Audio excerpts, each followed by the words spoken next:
It was an 8-goal thriller, wasn't it, Old Trafford last night? What a match between Manchester United and Bournemouth, 4 apiece. Ruben Amorim, as you can imagine, not happy with his defence.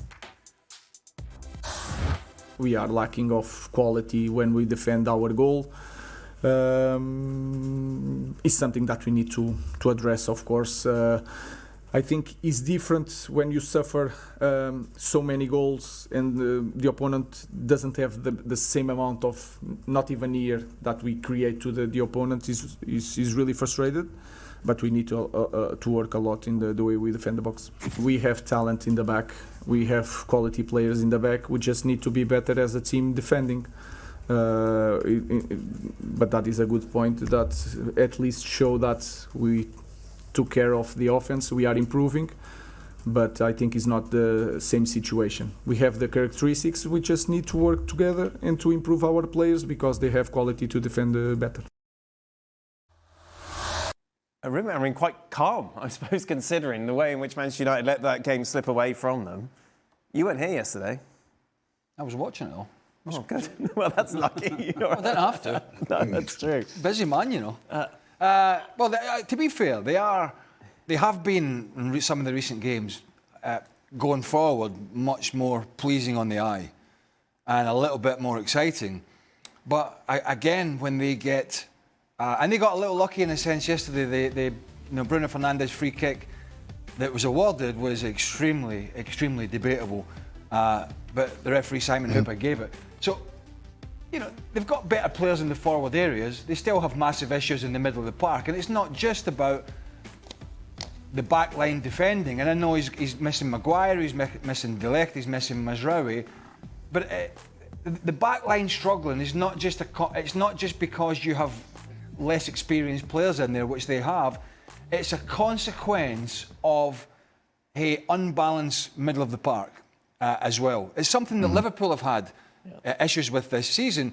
Kanate and Van Dijk and the back four have been under more pressure because the dynamics in front of them have changed and they've not been as solid. Now, although they're on similar points, you know, Liverpool are a much better outfit than Man United, but in a sense of your back line struggling and you're letting, you know, you're giving up teams a lot of chances. It's not just the fact that it's Shaw and it's Heaven and it's Lenny Yoro. It's the fact that, you know, you've got Fernandes and Casemiro, which really I don't think is a very good combination, not in this day and age, and certainly not protecting a weak back four. When you have a perceived weak back line, back three, back five, you've got to make sure you're solid in front. And Manchester United are not. It was great for the neutral, not though, of course, if you're any sort of defensive coach. Oh no, I mean, listen, I agree with every single thing Craig said about the middle of the park, right. not stopping anybody, regardless whether it's Bournemouth or anybody else. But at the end of the day, when you're a defender, there comes a time when you have to do your job. You can't just keep blaming the middle of the park for letting teams get at you. Is a OK goalkeeper. I don't remember him making a real save since he started in goal for Manchester United. There's not one save where you go, wow, how did he get that? I think both goalies yesterday. Well, no, it's not true. Shaq was on yesterday and, you know, Shaq is giving them a pass. Why the hell? Both goalkeepers, all right, Fernandes hits the top corner. Yeah. But that's on Petrovic's side, right? Line the wall up over there, you stand on this side, and even if somebody pings it like Fernandes did, you're only a yard away or so away from putting it over the bar. Both goalkeepers stood in the middle of the goal. That's not, even we know that as outfield players. When you put a wall up, you have to go to the other side. I actually think he's made some decent saves, this goalkeeper. No? At the end, yeah. At the end of the game, yeah. Well, in general. At the end of the game. He made two. Right, hold on. OK, I wish Shaka was here, because he made a save with his feet, when if he had stood up strong, he would have just stuck it in there. What, the header? Oh. The goalkeeper when he saved it with his feet right at the end. I mean, come on. No. If he'd stood strong, No. If he'd stood strong, he would have caught it with two hands. We can say sorry. on that specific action, and in specific action, we can see that he hesitates between using his hand or his leg, and he picks the leg because I think it's more convenient for him. But that was a real save. And he had two big saves. Otherwise, Manchester United would have lost the game. But if I can I'll tell put you what myself we'll into the ask, we'll ask discussion. Shaq. Like, next time Shaq's on with Of me course. and you, we'll ask him why the goalkeeper, Okay. when the ball's coming to him, was falling on his Why don't we backside get him to on the save phone his now? life. Has never been in so much demand. I know. I'll call Shaq. I think he's I'm sorry. He's an okay No, but, goalkeeper. He's not. I think he's done. I actually think he's done better. I think he's done better than people expected when he came in because of his inexperience, because they were so weak at the back. I think he's done. I think he's the. Ironically, I think that position now is less of a problem for them than some of the other positions, and it was a big headache for them at one point. Yeah. I think he's been not. I think he's been not bad. I don't think it's the worst of their problems. I don't know why you picked No, no. Yeah. you I brought don't. up- I'm not saying it's the worst of the problems. That sounds I'm just like saying that you know Frank, what do you say? When you need a save, when you I need a didn't real say nothing. save, I'm sorry. I don't think this guy's making it.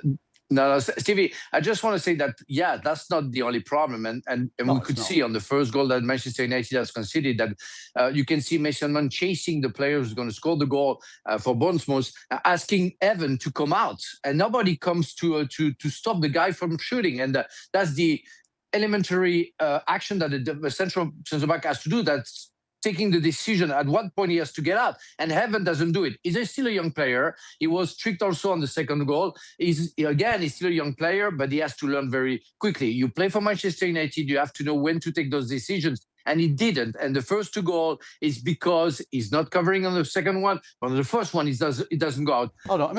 I mean, did they let in? Well, it's not always the goalie's fault. I mean, the free kick, I didn't like the free kick. I don't know why you're picking on the goalie. By the way, I was watching this game, when United came back, I was watching the crowd celebrate, and I suppose there is an air of desperation because they've been pants now for a long time. But I had to check. It's Bournemouth they're playing, not Barcelona, right? Bournemouth. Yeah, but you just hold on to anything if you're United fan. They're playing Bournemouth, and they're celebrating like they've just won the league when they came back to go 4-3, which most of them knew they were never going to hang on to. Bournemouth, who sold all the best players. Bournemouth, who have one of the smallest budgets. Away from home, 15th in the league. They're on a poor run. And that's kind of where they are on a poor run after a really good start to the season. And that's kind of where they are. And then you just know if they'd won, the conversation yesterday on the show, if they'd won, would probably have been about the top four. Like they've been driven by this papering over the cracks. Oh, are United good enough for the top four? No, they're not. Because Bournemouth have really been struggling of late. And I mentioned all the departures. And they go up there and they themselves could have had 6 or 7 goals.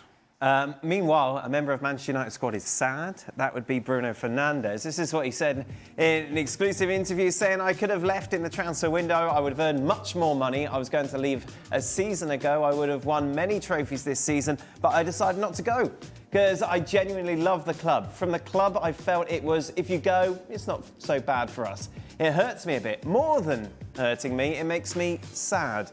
I'm a player that no one can criticise. I'm always available. I always give my best. The passion and empathy for the club were the same, but it reaches a point where money is more important to them than you. The club wanted me to leave. I told the directors that I think they didn't have the courage to make that decision because the manager wanted me. But if I said I wanted to leave, even with the manager wanting me to stay, the club would let me. This was, of course, the links to Saudi Arabia. We discussed this. Is that the trophies he's talking about? During the summer. Is that the trophies he's talking? He could go to Saudi Arabia and win trophies. And win trophies. Yes. Yeah. It's like taking a kid to the candy store, isn't it? I mean, he feels let down. The club wasn't loyal to him. Didn't make him really feel wanted. Well, you know what? I'd be a bigger concern if I was Bruno Fernandes. The fact that he decided to stay when he knew they're just not a very good team. Yeah, but he loves Manchester United. That's what he was saying. He loves the club. No, fair. Well, fine. We'll crack on then. The manager wants him. That's the most important The manager wants thing. him. The club doesn't care. Yeah, who cares about board of directors sometimes? As long as the manager wants you. I'm trying to figure out why he's coming out with this anyway. Yeah, exactly. Quite frankly, what's the point of this? We saw Salah do it. We thought, Is he looking for sympathy? Is he looking for a pat in the back? Well, yeah. I mean, he loves the club. I don't want to go. So if Real Madrid had come in, would he have stayed? He loves the club so much. I don't think so. I think he'd have been on that. He'd have been on that plane or any way possible getting there as quick as possible. Right. So, yeah, don't think so. Frank?